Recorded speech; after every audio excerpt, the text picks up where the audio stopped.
the Farm Bureau. Oh, great. And Joel was at the Farm Bureau, and then there were some other entities that, if you would think about all of these partners as maybe strange bedfellows, as they say, we had the Pennsylvania Builders Association representing home builders, and we had the PMAA, which was the Pennsylvania Municipal Authorities Association. So they represented the municipal wastewater treatment plants. And in the world of nutrient pollution, this is a common thing. We kind of point to each other. We blame each other. We say, no, it's the sewage treatment plants, and the sewage treatment plants say, no, it's the farmers, and the farmers. So, no, it's those developers who are buying up our farmland and paving everything over. But here we had all of those industry sectors at the table, plus the big bad environmental organization that is using Clean Water Act citizen suit provisions to sue all these entities. We were actually in lawsuits at various times during all of this. But yet, at the same time, at least in Pennsylvania, the leadership of these organizations in the state said, "Hey, wait a minute. Let's sit down. Let's sit it down around a table, a literal table." We would have meetings at the PMAA office in Harrisburg or Chesapeake Bay Foundation office, or head over to Joel's office in Camp Hill. And we'd start to think about and talk about what are some ways that we can all get around efforts to move things forward that can help everyone. So we started talking about things that could create some common ground, like the idea of a tax credit. Yeah, PMAA, two A's, that is Pennsylvania Municipal Authorities Association. So they're the organization that basically the umbrella organization for the wastewater authorities, the sewage treatment plants. And so we started getting around things like the idea of a new tax credit program in Pennsylvania that could allow farmers that are implementing best management practices on their lands to apply for tax credits that could help then pay for those structural best management practices on the farm. And these tax credit farmers could use over 15-year period of time, or they could sell those tax credits to a business that has a lot of tax liability in Pennsylvania, and they could, apply those credits, immediately in that year and have a nice savings. Businesses could potentially sponsor these tax credits by, say, a bank that could help to fund a best management practice on the farm, but then apply for those tax credits toward their Pennsylvania tax liabilities. So these kind of ideas, we kind of came to some common ground around them and wrote legislation together and got these things passed, to the point that when that program, which is the REAP program, like Resource Enhancement, I don't know what it stands for, Joel, but something program. But it's the REAP tax credit program for agricultural best management practices. It was launched at 10 million and funded at 10 million a year. It's been sold out every year since 2007. It got bumped up to 13 million several years ago. That's sold out every year since. So ideas that could create some common ground, and really, we could have kind of followed, I guess, the national leads of our organizations and followed the strong language that was in the press releases related to various pieces of litigation through the years. But instead, we decided to talk through things in the civil manner, and through that, I think, got to be closer colleagues and friends, and we developed trust and relationship that we could rely upon each other.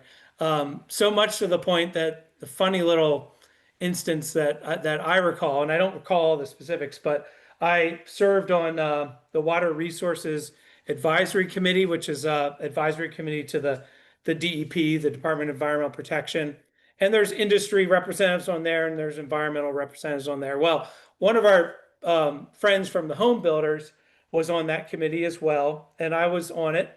And my boss, Matt Earhart, was our executive director.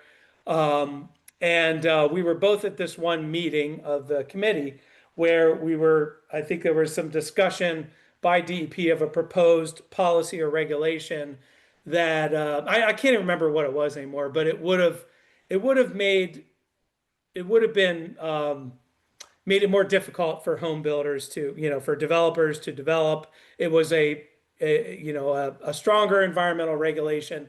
We were supportive of it as the Chesapeake Bay Foundation. Obviously, the home builders were not.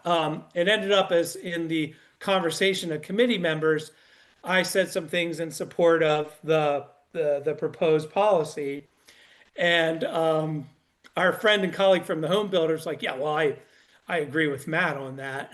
And then after a little while, he had to catch himself. It's like, no, actually, I misspoke. The home builders are not in favor of that policy. I don't agree with Matt on that. And when Matt Earhart and I were going back to the office, we were chuckling. We're saying, I just think he's so used to agreeing with everything we say because we're having so much success, working through these collaborative, collective solutions to some of our Bay challenges. But at any rate,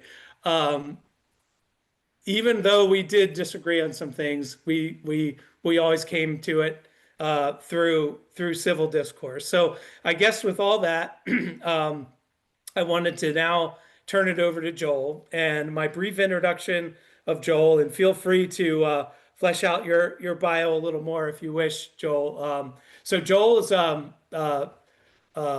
several generation Pennsylvanian from Franklin County, was a dairy farmer there until I think about the late 80s, and then transitioned to over a 30-year career with the Pennsylvania Farm Bureau. Retired from that a couple years ago as the director of communications and government relations. So yeah, like I've said, I've known Joel since the early 2000s. We've worked a lot on Chesapeake Bay policy issues, clean water issues in agriculture through all those years. Shortly after retiring, Joel and I started talking, and he wasn't quite ready to just totally ride out into the sunset and move to Florida or anything like that. So we hired Joel as our part-time farmer liaison. So basically, Joel's kind of the Gordon Hoover of the Ag and Environment Center. Goes out and talks to the farmers, knocks on doors, meets them in the barn, talks conservation, sees if we can help them in any way, and the broader partnership can help in any way, and tries to accelerate conservation through that initial role of outreach. Joel is also alumni of the Rule program and part of the Rule leadership team. And so we are real fortunate to, again, rely on our Rule partners here through this. And at that point, I'll turn it over to Joel to talk to us a little bit about the importance of civil discourse in our leadership journeys. Thank you, Matt. I had to sit here and think as you're going through some of that history. I don't want to bore everybody in the group because those of us that lived the history think it's exciting, but it is interesting that the same individual that you're talking about from the builders now works for the Pennsylvania Farm Bureau. He does.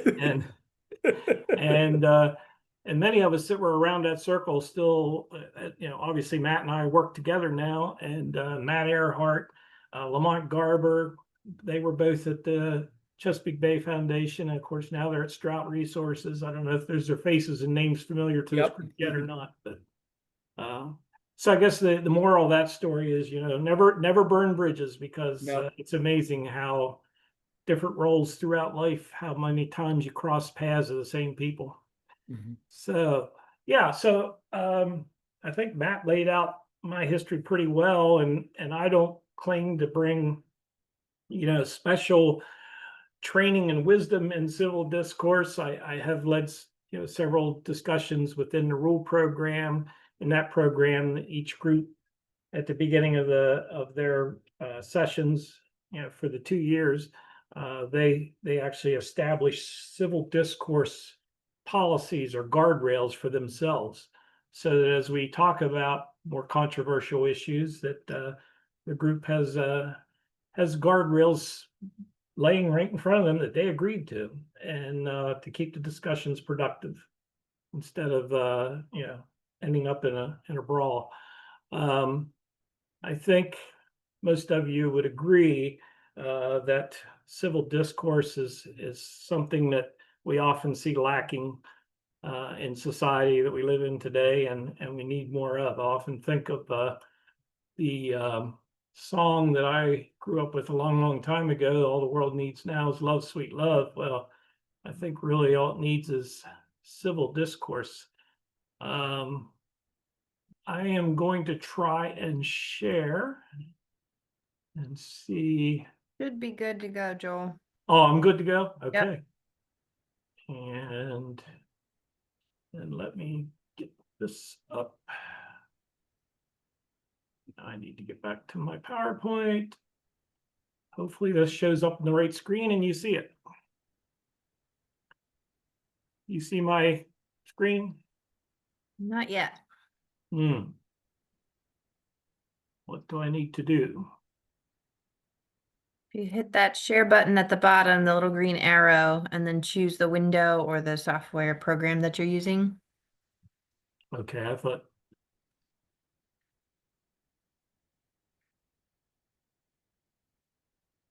Here, Zoom. Too many things open. The little box, a green arrow at the bottom Yeah. says share. And Yeah, just that. hit share. And you can Okay. select. There we go. All right, thank you. I knew the 68-year-old man would mess it up somehow. We got it. Technology. Okay. Now, hopefully everything's going away there. It needs to go away. All right, so I just want to start out with, see if I can get slide to advance now. There we go. Some quotes from a couple recognizable people. I started out with, is civil discourse a lost art? And I have this quote from General Wesley Clark. And if anybody knows enough history to date when he was in power, this quote actually goes back almost 20 years ago. And unfortunately, I think it's more relevant than ever. He says, "I think we should be very clear on this, that this country was founded on the principles of enlightenment. It was the idea that people could talk, reason, have dialogue, discuss the issues. It wasn't founded on the idea that someone would get struck by divine inspiration and know everything right from wrong. I mean, people who found this country had religion, they had strong beliefs, but they believed in reason, in dialogue, in civil discourse. We can't lose that in this country. We've got to get it back." And as I just said, this was a quote from nearly 20 years ago. And I would imagine that you all would agree that we haven't gotten there yet. The other quote that I thought was very relevant from Sandra Day O'Connor, oftentimes we talked about this in rule where, when we set up these guardrails, it's not like it's a law that you can legislate civil discourse. And I think Sandra Day O'Connor said it best. Unfortunately, civility is hard to codify or legislate, but you know it when you see it. It's possible to disagree without being disagreeable. And that's really what we want to discuss here for a few minutes tonight. And then we're going to kind of get back to where Matt left off, and where we've been in the past with our discussions on water quality. I think it's easy to say. I think you would recognize that when we look at our political parties today and news media, many cases news media, civil discourse is discouraged by vilifying the opposing view that distracts addressing the real issues at hand. And please, anybody feel free to jump in this conversation as we go here. Hopefully I'll see you flag, and if I don't, yell at me. But it's, I think we all recognize you can find the news media of your flavor, and you can watch your news media and nobody else's. You can tune into blogs or whatever that fit your viewpoint of the world. And we can tend to live in echo chambers. And often, as long as we're hearing what we agree with, we think the world's all good and that's the way it should be. And again, unfortunately, I think too often we never get around to addressing the real problems because we're too busy making the other point of view or other points of view the enemy. And so anybody that's for us and against our enemy, that's who we're good with. And the issues remain unresolved. And as Matt already mentioned, interest groups can often resort to similar tactics. He gave you a real good history there of how we were all trying to work around the table here in Pennsylvania at the same time that on a more national level, there was a lot of finger pointing going on. Not that there wasn't that at local level too, but as Matt pointed out, we did make purposeful efforts to stay at the table, sit around the table, and talk about how we could move the ball forward in addressing the serious water quality issues we have here in Pennsylvania as it relates to Chesapeake Bay and our local watersheds, of course. So, maybe a little elementary, but I think sometimes maybe we need to be a little elementary when it comes to things like civil discourse. What does it really mean? It's the engagement of conversation intended to enhance understanding. This is right out of Webster's dictionary. Civil discourse exists as a function of free speech. It is discourse that supports rather than undermines the societal good. And I think too often we do see discourse, again, in the media and among different interest groups, people that come from different life experiences that are using discourse not in a way that's for the societal good.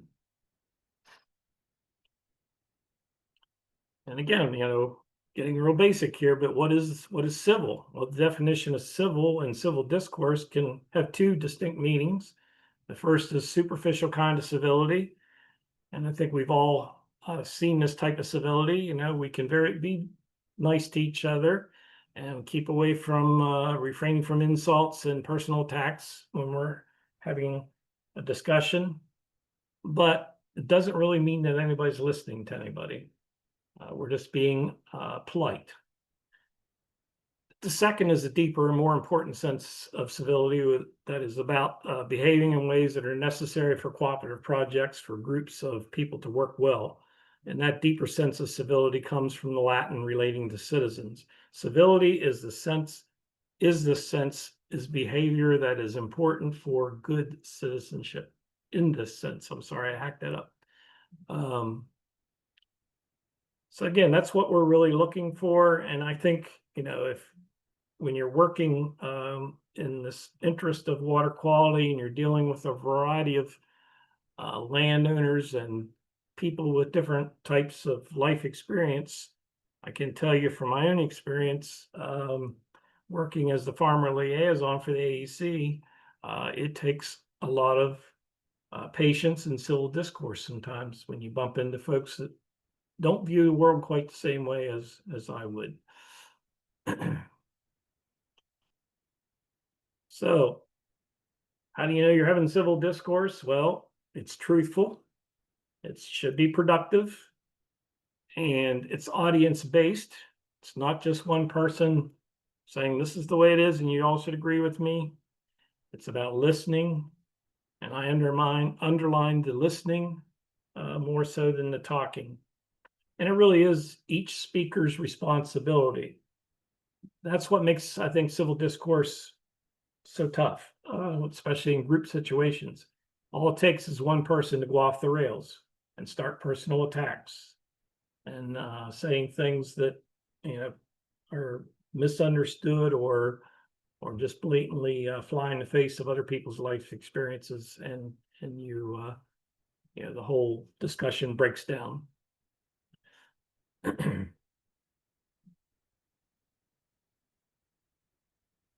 What it is not, as I mentioned earlier, is mere politeness. It's not an exercise in martyrdom, and I'm going to get in that in the next slide, I believe. You know, it's not about, it's not saying that you can't stand up for what you believe. It's just how you go about that. And again, we'll talk about that in the next slide. It's about telling other people who they are and how they should think. It's not about telling other people who they are and how they should think. And it's not just purely performative, as mentioned earlier. It's not just pretending that you're listening to the other side, but really not advancing the discussion in a way that brings in their point of view and finds a solution that might be beneficial to all involved. And this is getting back to the fact that you don't need to be a martyr in a civil discourse. You know, if you're confident, you know you're valuable, but with humility, others are valuable as well. If I'm confident, I know I'm enough, but with humility, I know I can always be better. And if I'm confident, I take ownership, but with humility, I can give credit. I threw that slide in. It's kind of outside of what I normally use for civil discourse discussion, but I think it's so important that it does take a confidence to be a leader in civil discourse. And confidence means that you also recognize the value of others. You know, you yourself can improve, and you know you can give credit to others. And it always gets back to the old adage that I'm sure you've heard before, you know, remember we have one mouth and two ears, and use accordingly. I've been using my mouth a lot. Haven't heard anything too much from the group in my ears yet, but I would welcome if there's anybody who wants to make any comments, saying want to challenge anything I said or add to. I'd sure welcome that. And then we're going to get back into a little more discussion on water quality specifically and how some of the different interests have come together and where we're going with that. Anybody have anything they want to add?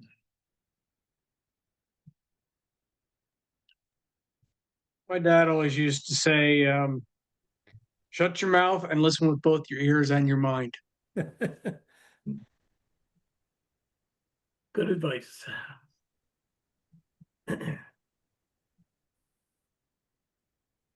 Anybody see the world differently than I portrayed it in that discussion, that quick discussion?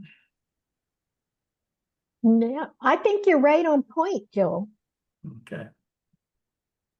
I like that last slide you added, Joel. In that, I think that is what makes for effective civil discourse. What makes for effective leadership is, yeah, like you say, you need to be confident to be a leader and to carry on those tough conversations. But with humility, you're bringing other people's thoughts and contributions to the table. You're giving him that opening, that if you're just coming in with that confidence and never, you know, letting yourself have a breath and never letting anyone else have a word, it's going to be off the rails from the start. I really like that thought. I remember the first time I saw a speaker presentation where they acknowledged the work of the grad students who worked under them. And I was just like thrilled by that, because I know how hard grad students work. And then there's the person who takes the credit. And it was just, I knew I had so much more respect for that particular researcher, because he or she was really down to earth and knew that they had all the answers for that particular hour, but they knew that their knowledge rested on others. Yeah, I think what you're touching on there is another whole subject in itself that I relate back to the word trust, and what builds more trust in a leader than someone who acknowledges the work of other people instead of taking all the credit for themselves. I mean, I think we probably all have been on both ends of that spectrum in our lives, and working lives, and even family life, whatever,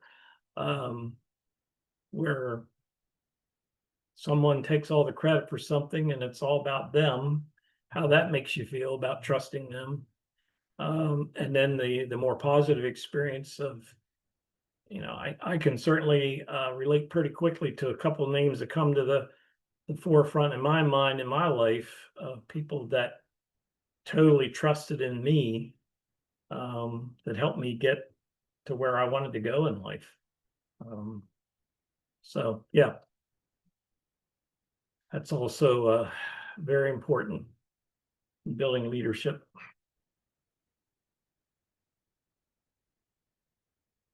Okay, if nobody else wants to jump in, I'll get back a little to where Matt started out. When I think about, first of all, I realize I'm 68 years old, and when you get to my age, you start getting very reflective, and sometimes you can bore other people with your reflections. So I don't want to do that tonight, but I do want to reflect enough to just say, why I'm so passionate about both civil discourse and how it relates to water quality issues and the ag community's involvement, et cetera.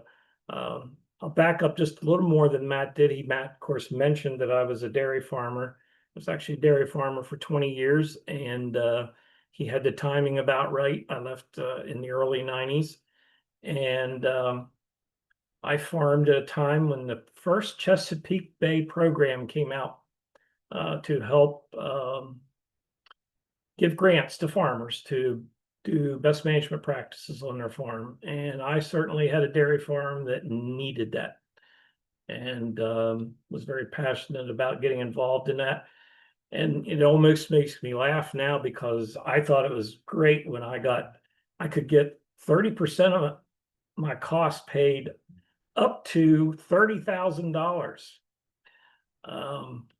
And to me, that was all the money in the world to get done what I needed to get done with my 60 cow dairy that was sitting right along the stream. And even under the best management, could have barnyard runoff going into the stream. And I needed to build them in ore storage, et cetera. And participated in that program thanks to actually my father, who I was in partnership with at the time, and really had the funds to pay the other 60%. But so I've always had a passion for the issue, and I've never had a problem with accepting the fact that agriculture had a lot of work to do. So when I left the farm and started working for Farm Bureau, I actually worked in government affairs, in different positions in government affairs, and then ended up as a manager in government affairs. So I was right in the thick of it. And even though I was representing members who probably weren't as enthusiastic as myself about ag taking more responsibility for the work that needed to be done, I tried to represent them as they wanted to be represented. As Matt said, we did a lot of finger pointing at each other among the interest groups. But there was I think some really legitimate concerns that agriculture had, and I'll just mention those because I think what Matt's going to lead into will address some of those. First of all, agriculture generally thought we were blamed for too much of the problem. I think that's still debatable, but there's no doubt about it. Agriculture has a substantial responsibility to reduce nutrient loading and sediment in the local waterways and in Chesapeake Bay. I think a more legitimate concern at the time was that ag felt they weren't getting any credit. Us farmers weren't getting any credit for what we were doing already.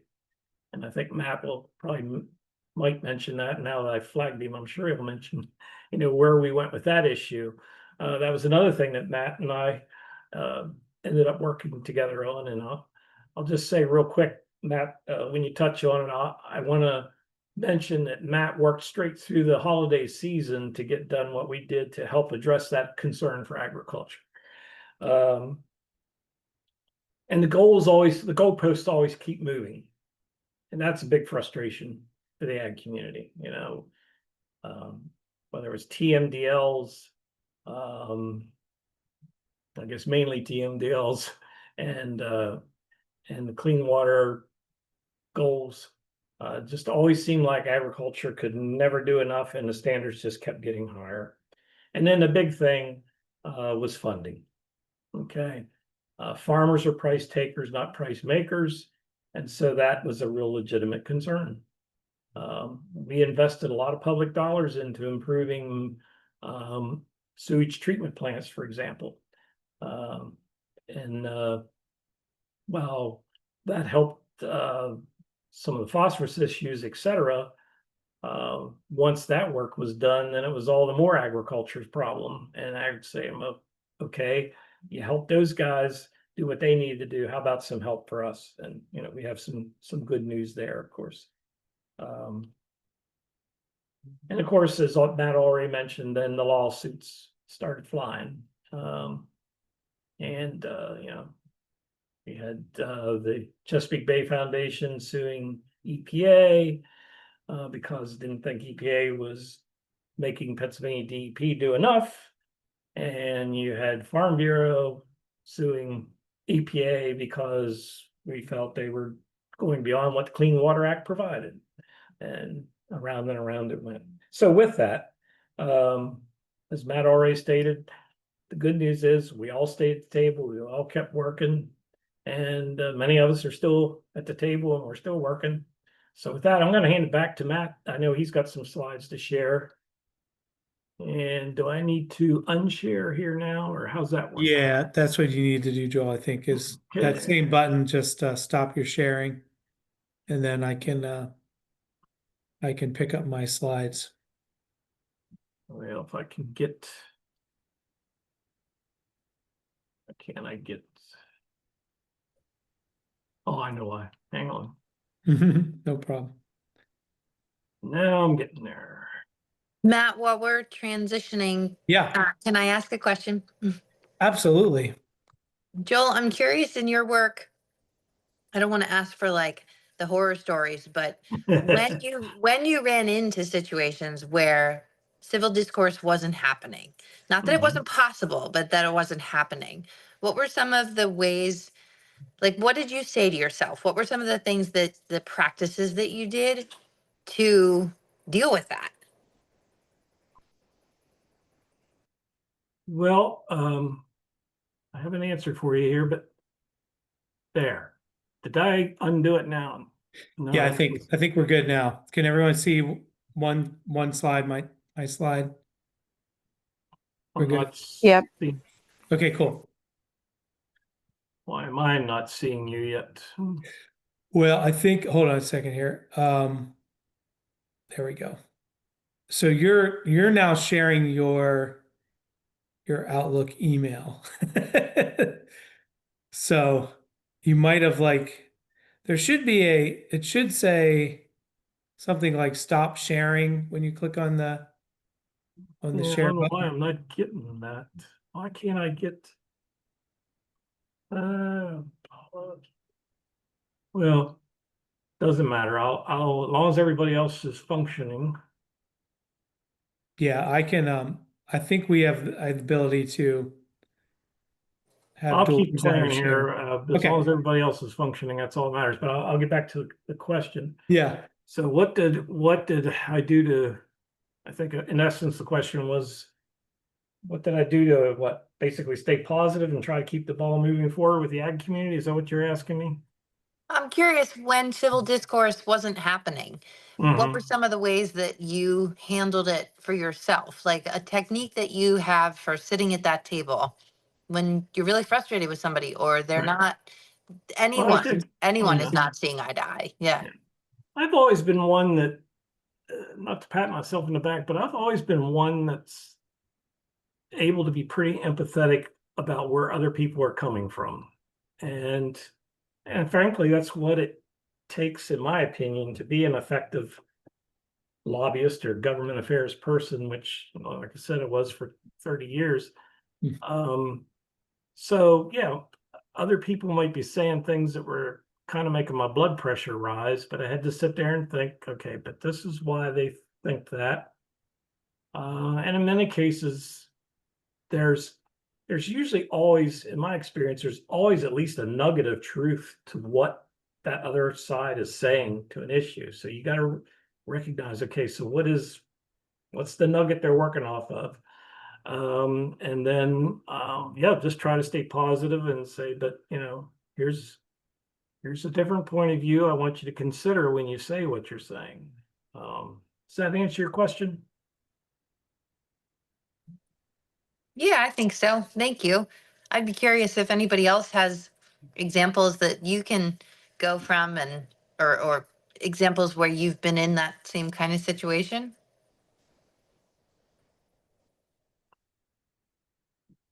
And what I don't want to jump in front of anybody else, but one of the things I was thinking of that I'm sure Matt would refresh his memory too, that when we were all sitting around the table and we were dealing with the municipalities and sewage treatment plants, and we came up with this idea that maybe we could get the sewage treatment plants and agriculture to work together and have a nutrient trading program. And that would have, in essence, been municipalities actually paying farmers to do best management practices on their farm to help address the additional pollution, so to speak, nutrient flow and sediment flow from sewage treatment plants. That didn't get off the ground very well. And I think there was a level of frustration there, but to me, it was pretty understandable that it just was a lot easier for municipalities to go out and spend money on bricks and mortar and have a better sewage treatment plant and not have to worry about whether that farmer is doing what he needs to be doing and how he's going to prove that he's getting the nutrient reduction that you're paying for. Yeah. Um, And more certainty, more yeah, certainty. more certainty. Anyhow, I'll shut up now in case anybody else wants to jump in. Yeah, I'm sort of I obviously reflecting on a lot of the same conversations, but I think one thing, Allison, that and it's hard to do this, but sometimes when the civil discourse starts to unravel a little bit is when points of view are being made with a lot of passion and the oratory is being turned up a notch and there's some temper starting to flare. And I think and you feel yourself your emotions going in the same direction. But I think if if you can if you can find yourself internally to check that a little bit and leave kind of emotions and take it's personal out of it, realizing that these are issues, these are not personal attacks. um, you you can you can be so much more effective in continuing that conversation. And if you can just through um, tone and word selection, that can help to take that temperature down, diffuse that situation. I think there are some effective tactics that I've found um, can get something that's going off the rails maybe back on the rails, or prevent something from totally blowing up.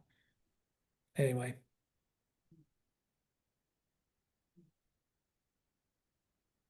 Anyone else?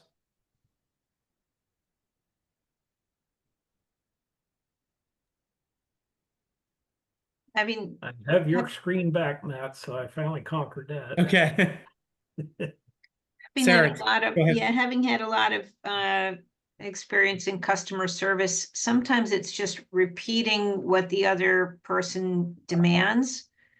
And I tell you what, I have a real hard time coming back from somebody who is outright mean. I actually can't do that. I actually need to exit if somebody's being mean. But if somebody wants both my arm and my leg, I will actually say that. Like, so I'm sorry about this situation, but if I understand, let me see if I understand you correctly. You want my arm and my leg, and you like my earrings too, So it when you reflect what they say back and it's utterly ridiculous, they can say, well, all right, I'm getting a little heated. That usually works. Mhm. It also depends on how I'm behaving too. I actually have very little trouble with it. And maybe that's because I don't engage. And that's not what we're talking about. So if somebody is upset and I disengage, boom, that's the end of civil discourse on my side. So I am all ears for other ideas. No, I Go was ahead. just gonna agree with Sarah and say in terms of a situation where it seems like even if you're not contributing to the conversation, but several people in front of you are going back and forth, and it seems like maybe wires are crossed.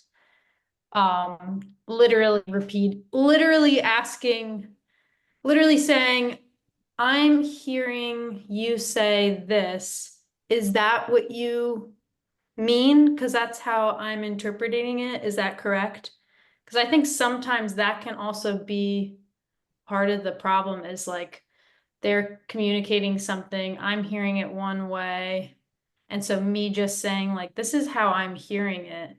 Is this what you're meaning when you're saying that can also sometimes help to be like, yes, that is what I'm saying, or no, that's not what I'm saying, and then can maybe help to diffuse it. Yeah,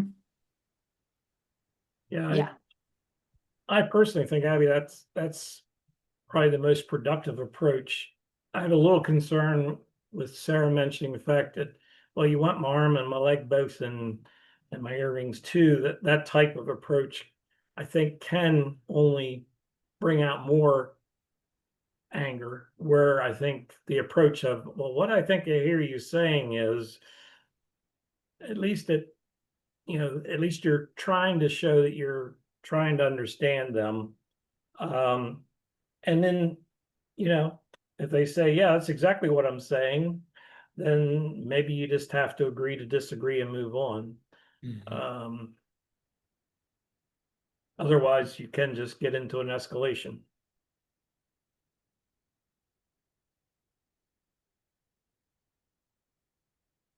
Yeah, I agree. I think Abby's approach is one that often does work, and it shows that you're listening.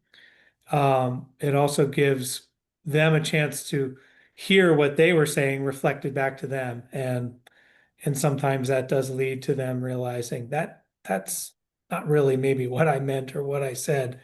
What I'm saying isn't what I meant. But Joel, you're right. There are going to be certain times when, yep, that's it. That's what I meant, and um, you know, even civil discourse is not going to lead to agreement in every single case. So And Matt, I appreciate what Jackie said last weekend about how conflict is not a bad thing. Like we need to be in conflict at certain times to work through it. And yes, to understand each other, but also to understand the value of different perspectives and how we can get to a place of agree to disagree, but that may not be immediate. that may take time, that may happen down the road by continuing to be in civil discourse with each other.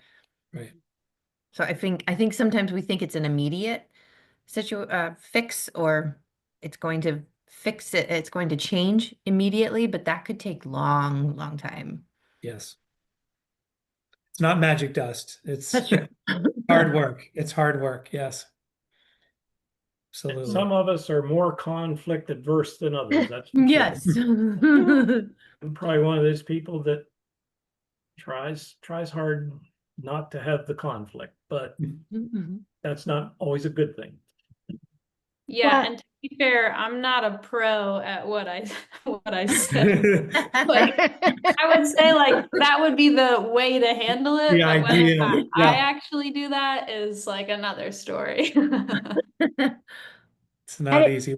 We all need to work on it. We all need to Yeah. work.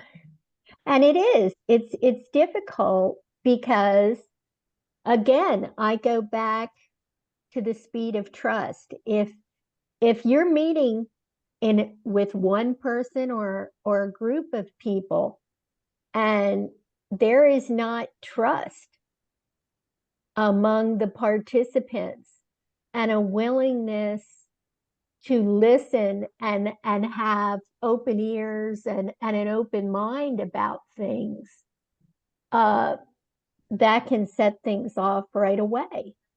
And it makes it very difficult, because I don't think it takes long for anyone to realize that someone is not listening to them, that what they're saying is going right over their head, and they're not even paying attention because it's my way or the highway type thing. And if you've lost one person or group's trust, it makes everything harder, no matter how civil you try to be. So have you all done speed of trust? You mentioned speed of trust. I was okay, didn't know Yeah, that. that's Yes, our they've been textbook reading that. as well. Yep. That's a good book. Yep. Yeah, and JD and Tara Homan led a little Yep. conversation around that last virtual session we had last month. Yeah. And yeah, we go back to it again and again. Importance of trust. Yep. Yeah, one real quick story that keeps popping in my head as we're talking about this. I'll never forget being in a public hearing in the State House and testifying on the Sunday hunting issue. And of course, that's all changed now. Now the Farm Bureau is for Sunday hunting, but back then we weren't. And I was just getting grilled by this one legislator. Well, can't the Farm Bureau do this? Can't the Farm Bureau do that? Can't you agree to do this? Can't you do that? And I finally it just kind of came out of my mouth. I said, Representative, what part of no don't you understand? And the whole room broke out in laughter. And that just humiliated. He was the chairman of the committee. He never forgave me for that. I was dirt till the day he left office. He's now deceased, but Oh, wow. but you know, maybe that wasn't the most tactful response, but it was, you know, how many times did I have to say this is our position? So yeah, I mean it's tough. It's tough. And I am conflict adverse, although I think that's probably a positive quality for the line of work I was in all those years. Most legislators don't want to fight. I sometimes just had to agree to disagree and walk out of the office. I was never kicked out of an office like some lobbyists get kicked out, but so yeah, that's all I got. And if Matt wants to pick back up on the story of how far we've come since the old days. Well, a little bit. Yeah. So, no, this has been a great conversation, everyone. scholars, way to jump in and share your thoughts. And it's a difficult topic, and it's not, again, it's not like a formula. It's and appreciate everyone's thoughts on how to get to advancing difficult conversations when there's potential for conflict. So what I'm going to share, really, this is kind of a continuation of some of the conversations we had in Gordon's garage, and talking about Pennsylvania in Balance, which has been a series of conferences that we've helped lead. Well, you go way back over the last 15 plus years. And they're really meant to provide almost a venue for civil discourse in kind of agriculture and the water quality issue, which, as Joel framed up, is, something that does often lead to conflict and a lot of finger pointing between the traditional ag industry community and farmers and environmentalists, if you will, on the other side. So, so I guess my first question for you all is, how would you describe, and this is just a term, or a phrase rather, there is maybe no real Webster's dictionary definition of this. What would you describe as, or how would you um, provide a definition of agriculture in balance? What do you think? And share some of your thoughts. Just share them out loud.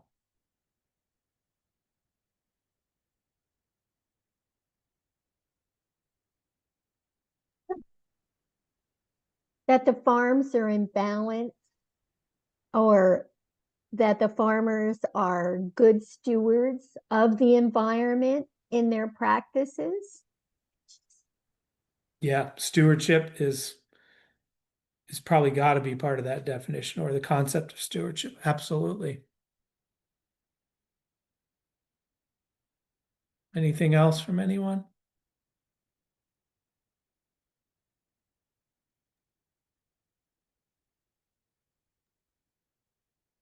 Yeah, I would say sustainable land and water, family legacies, and business. And business, yeah. The production side of things, making sure you Yeah. can make a living off of Right. this piece of land, right? Yeah, that we have food. And that we have food. Yes. This is not just a business of producing our food that we eat 3 times a day, or however many we do. We It's life sustaining. Well, I'll share this vision statement, and I'll read it out loud. So this was created back in 2008 by multiple stakeholders across the Commonwealth that were pulled together in a conference called Agriculture in Balance at Penn State led. I was at the Chesapeake Bay Foundation still at the time. I wasn't at Penn State at this point, but CBF was part of this. Russell Redding, who is yet again, or still, our Secretary of Agriculture. At this time, he was in his first stint under the Rendell administration. He really coined this phrase, agriculture in balance. And a whole bunch of thought leaders, including Joel, Matt Earhart, many, kind of worked around the table to come up with this statement. Agriculture in balance is profitable, productive, progressive, and proactive, preserving its rich heritage of community involvement and environmental stewardship, Jenny, to build a better Pennsylvania. It provides an abundant and diverse supply of safe food, fiber, fodder, and renewable fuel, where farmsteads, towns, and cities are nested within a healthy mosaic of fields, forests, pastures, woodlands, and flowing waters. Agriculture in Balance is engaged in every level of society, from the local community to the nation's capital, providing equitable opportunities for livelihood and enrichment. That sounds like what's the term from Field of Dreams? Am I in heaven? No, you're in Iowa. That's what that sounds like to me. But the Pennsylvania version, maybe. No, that's what the wineries, they used to take the line from Field of Dreams, says, build it and they will come. Yeah, right. So there's a lot of lines you can take from that movie, I guess. But at any rate, so that was kind of a launching pad for this concept. And really actually the Ag Environment Center was brand new at that time. And the things coming out of, oh shit. Hello? Are you there? Am I there? Okay. I just lost power there for a second. Sorry about that. So yeah, so the Ag Environment Center was brand new at that point. That conference really, the ideas coming out of that conference created kind of a charge for our new center that was directed by Kristen Sacchi-Blanc at the time, and she's still very much involved in this ag and water quality business and lives in West Virginia now. But yeah, so a lot of things coming out of that conference, the Ag Environment Center started to use as their blueprint as we started to work as this kind of partnership facing arm of the college. But several years later, we've got the TMDL now. The TMDL is in place, and that's setting the nutrient reduction requirements for the Chesapeake Bay. This is the dreaded, the infamous stoplight chart that you see here. Every year, EPA would assess all of the state's progress in meeting the goals of the TMDL, and they do it across the different sectors that you see there at the top: agriculture, urban, suburban, stormwater, runoff, wastewater, the trading and offsets. That was a trading program Joel mentioned. So every year, like when you have a stoplight chart of red, yellow, green, you don't want to be red.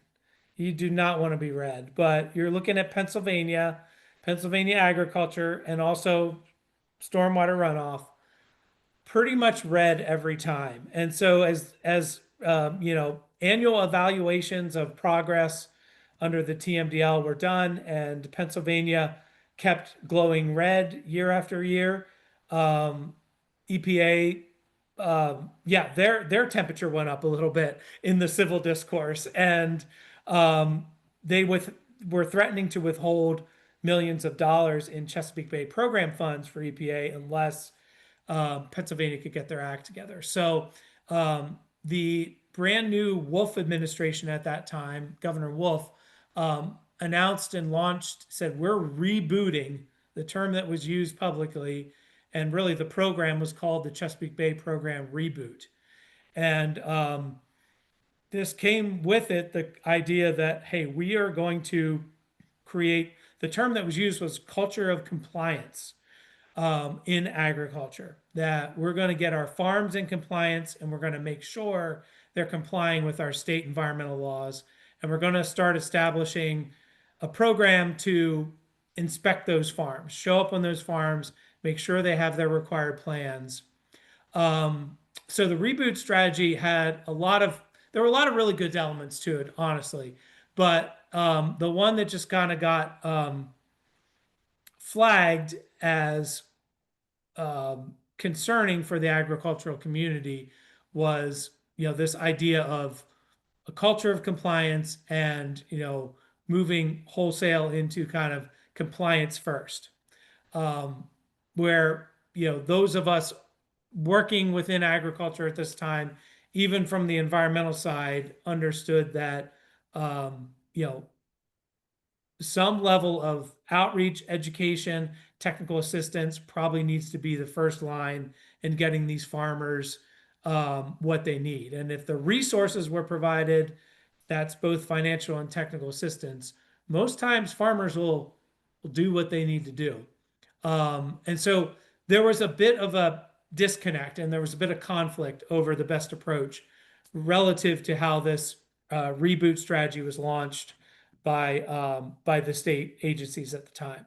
So with all this kind of starting to swirl and becoming a little tumultuous,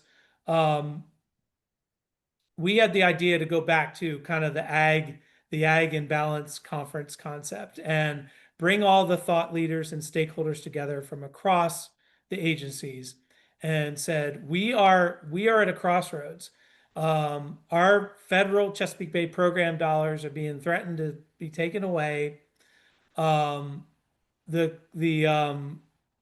Agencies are going, mainly Department of Environmental Protection is going for more of a compliance first based approach.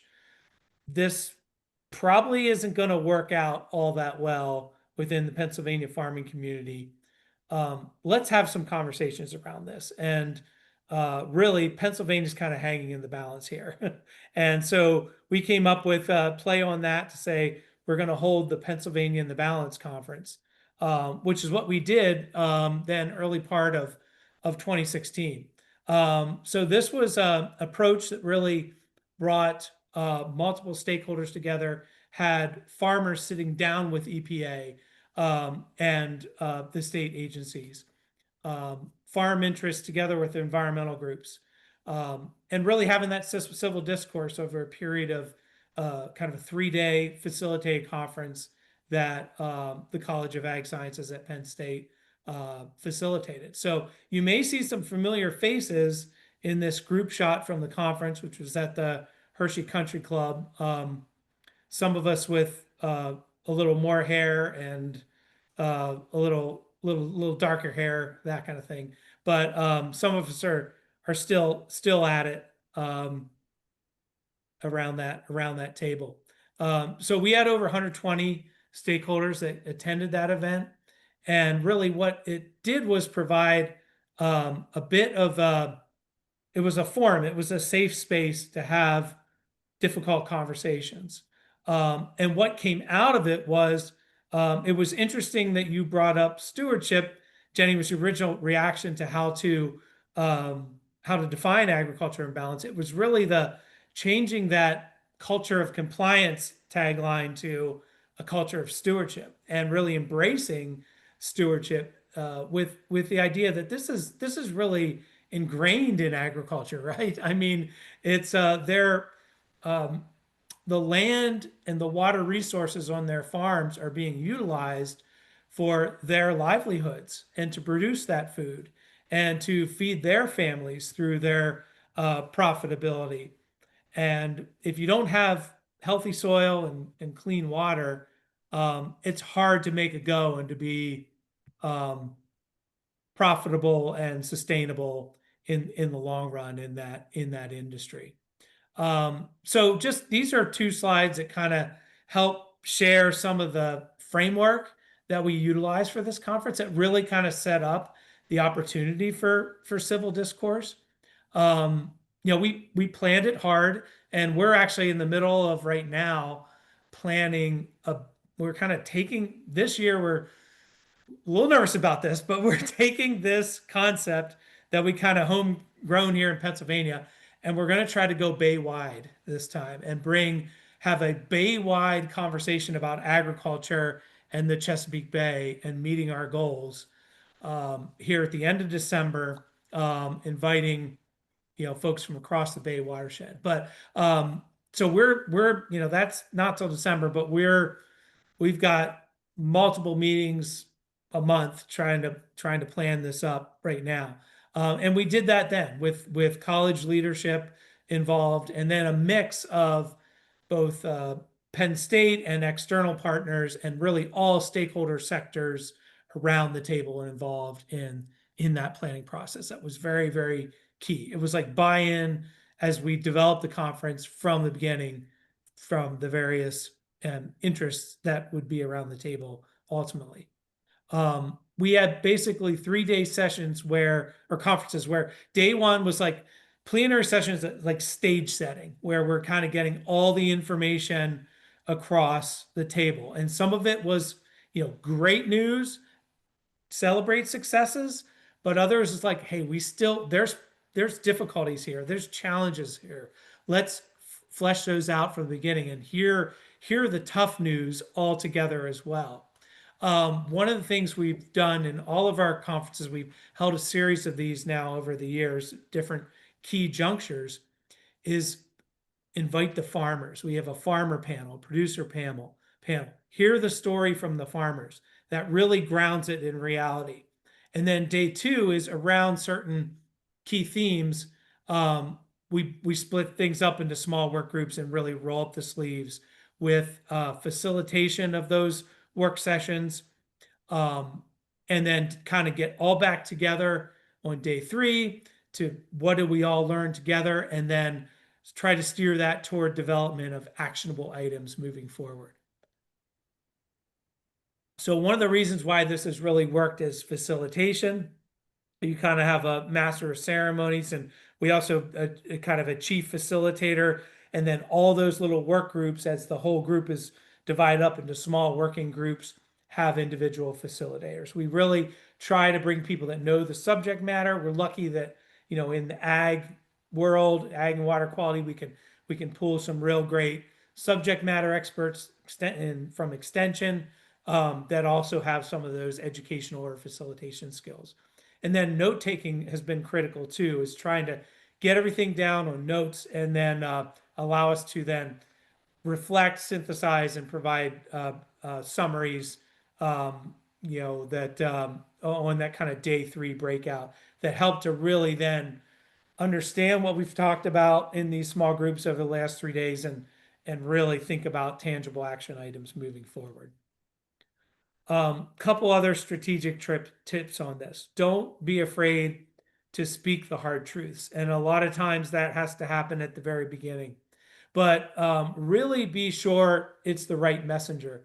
If it's the kind of person I was mentioning before that's like turning up the temperature on all this, that may not be the right approach. Someone that's not afraid to, is not going to dance around the hard truths, is really going to say them, but be able to say them in a way that allows us all to be reflective about it, no matter what your perspective is. We actually really intentionally would select work group members, knowing, you know, trying to get that diversity of stakeholders and viewpoints in individual work groups, and that'll then support better constructive dialogue.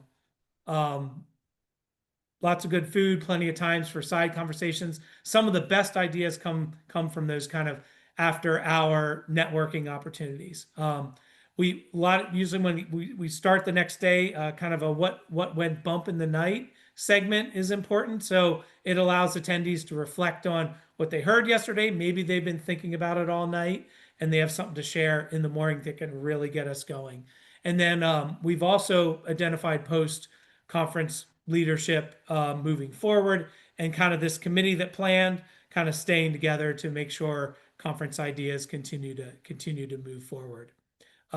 So it's a bit of a methodology that has worked for us to have continue these hard conversations and really, I guess, extend those, you know, those tables of what, half a dozen, 8 of us, Joel, sitting around a table, to tables where 120, 150 of us are now sitting around every couple of years to advance things.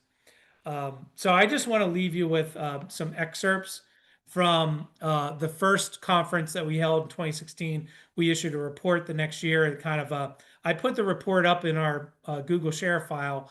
It really is an effort to report out on all the ideas shared out of this conference in the 3 days, and kind of summarize themes and priority action items. But these are kind of reflective ideas that came out of the conference, or observations that I think ring true about agriculture in Pennsylvania or in Lancaster County, and are kind of a bit of reflective on the last 2 in-person sessions we've had with Gordon, visiting the 2 very different, but at the same time, very, very similar farms. So what works to move conservation or move the needle with the agriculture community? We decided kind of as a group that really needs to be locally led, and oftentimes farmer driven. So the quote is, farmer-led initiatives are likely to succeed when they involve those producers who are thought leaders in the community and when they build farmer-to-farmer networks. The PA No-Till Alliance is a successful model for this peer-to-peer approach. These strategies work and are highly embraced by the agricultural community. Farmer-led efforts provide the trust which is necessary to reach other farmers and could cost effectively provide education and technical assistance to other farmers. But approaches also have to involve the whole community. And this is so Lancaster County here. To truly be successful, local community efforts must involve and embrace not only the farmer, but the full range of stakeholders in the community. In many agricultural communities, there is an intertwining of land uses and a very real interface of urban and rural. Thus, opportunities exist to collaboratively and comprehensively address both ag and urban runoff. Language that says we are all in this together is needed to build that community mindset.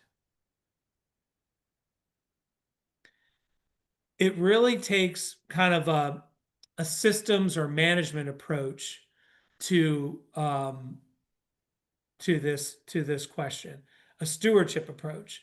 So it's not all these rote practices, installing practices. That's historically been, and really honestly continues to be, how we count the progress. How many practices have we installed? Coming out of this conference, while ag conservation has often taken that practice-based approach, many participants suggesting a different frame which emphasizes stewardship or management of land and water resources. Not every practice is compatible with every farm. The general principles of conservation, such as soil health, are more universal, noted one participant. Many suggested that messaging to farmers should be crafted around these universal conservation principles. A focus on improved management for soil health may reduce the need for more expensive conservation practices to improve water quality. And I'm thinking of the drive that we did of the small watersheds when we were in Millersville, and looking at those terraces, we could see very clearly on the landscape. And I remember, Sarah, you reflecting to say, I don't know if really they needed those. If they were just doing a wholesale, cover cropping, no-tilling, this is what we're talking about here. That systems approach can often make those more expensive structural practices irrelevant or not needed. But don't forget about the streams, right? Stream health is also important. Many farmers have significant stretches of streams flowing through their farms. While forest riparian buffers are a tougher sell with producers, they remain a highly valued priority practice. Near stream areas is where we need to be spending money, commented one participant. Farmers need to give streams space. Finding ways to get it done is the hardest sell we have. And I think we learned that when we had our conversation with Reuben King. So in conclusion, what does an ag and balanced farm look like? We talked about stewardship. We talked about conservation, productivity. So this is a final quote that I love and I repeat often. If all farmers manage their production land for soil health, manage their manure as a resource, and manage stream corridors for ecosystem health, seeing buffers as their pet, in the words of one producer, we would well be on our way to achieving Pennsylvania agriculture in balance. And I think that that kind of vision of a farm, to me, that applies to almost any operation you could have. Obviously, if you don't have livestock, you're not managing manure. But if you think about the two size dairies that we visited with Gordon, these, following that principle, it is possible, I think, to get where we need to get on ag and water quality. It's a big lift, but, I guess I'm leaving you with a little hope and inspiration. I think it's doable. So, any reflections on what came out of Pennsylvania in the balance, what we mean by ag and balance, and how we might use concepts of civil discourse to ultimately get to our objectives of clean water.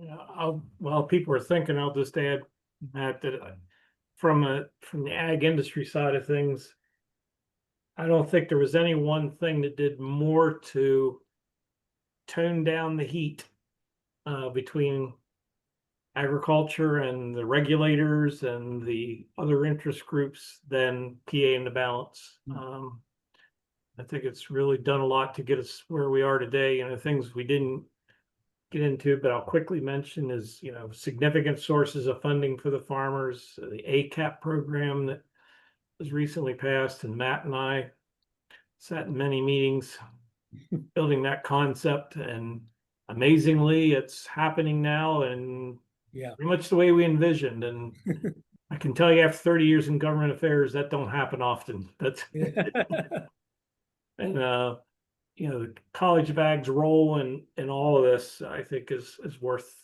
applauding as well. And Matt was certainly always in the forefront of that.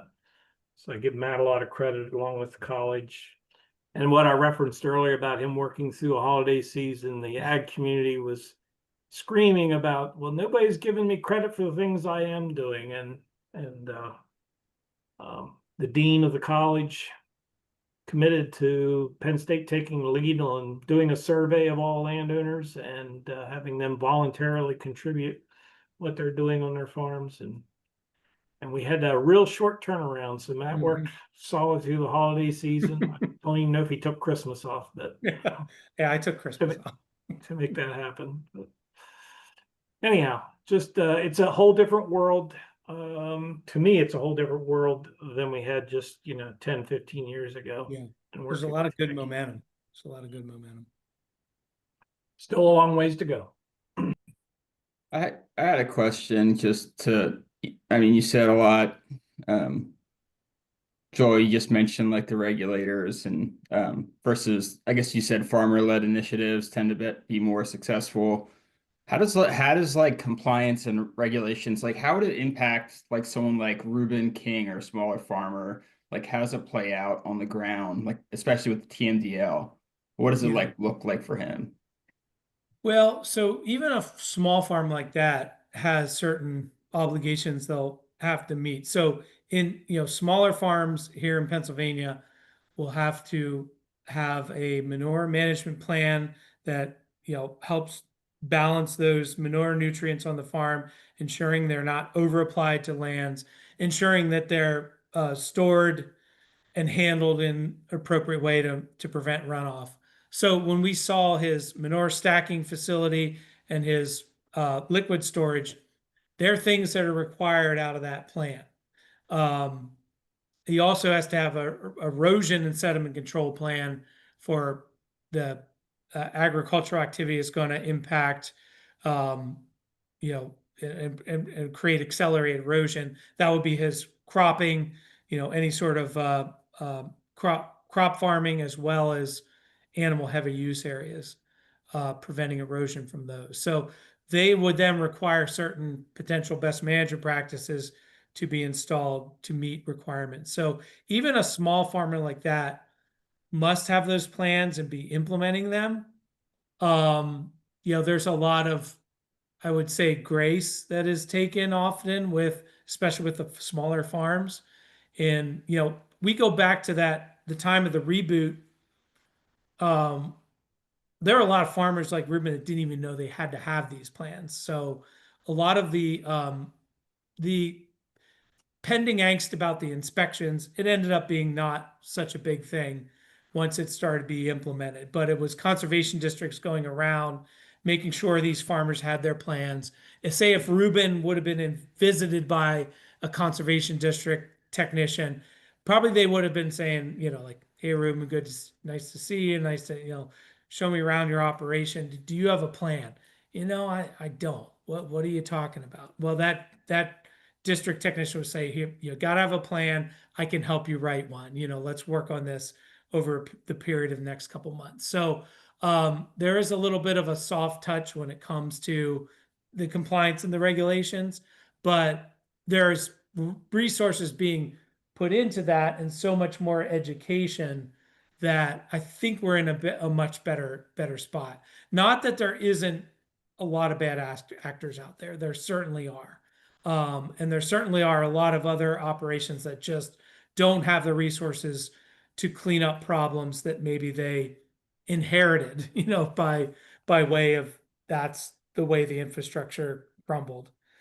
So That's frankly been a divisive issue even within the ag community between the regulated and so-called unregulated. I mean, the concentrated animal operations and the CAFOs, have all these regulations to meet, and they look at their small farmer down the road that's got a problem, and they're saying, when's their time coming? And as Matt pointed out, in many ways it already has, and certainly if that soft touch you're referring to, Matt, that certainly ends. The soft touch ends when they're found to be directly polluting the stream, yes, in violation of Clean Streams Act, etc. Then they do become regulated. But it's definitely one of those issues that remains out there, and it's what I deal with all the time in this little part-time job that Matt gave me. Some of the worst actors that we still have out there in the watersheds I work in are the kind of guys you just can't make any progress talking. and that's who we're trying to get, because we've gotten a lot of the good actors all buttoned up, as they say.